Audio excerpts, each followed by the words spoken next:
Welcome to Burlap Teachers. Enjoy the video. You'll begin by confirming backups and keeping power stable. This protects your data and avoids bricking.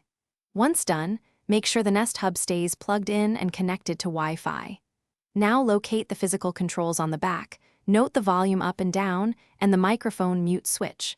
Press and hold the correct control when I tell you to. I'll guide timing so you don't trigger a normal reboot. This is the first actionable step to initiate a full factory reset. You'll press and hold the volume up and down together for about 10 to 15 seconds until the screen shows reset prompts. This exact timing triggers factory mode rather than a soft reboot.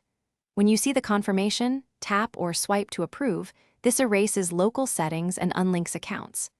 Make sure you have your Wi-Fi name and password handy, because once the hub restarts, you'll need to reconnect it. Take a breath, follow the on-screen flow, and wait for the device to complete the wipe. After the reset, open the Google Home app and add your Nest Hub as a new device. You'll sign into your Google account and follow pairing steps. Once connected, choose to restore backups if offered. This recovers routines, preferences, and linked services. If something goes wrong, try a longer button hold, restart your router, and ensure Bluetooth is on. Then attempt the factory reset sequence again.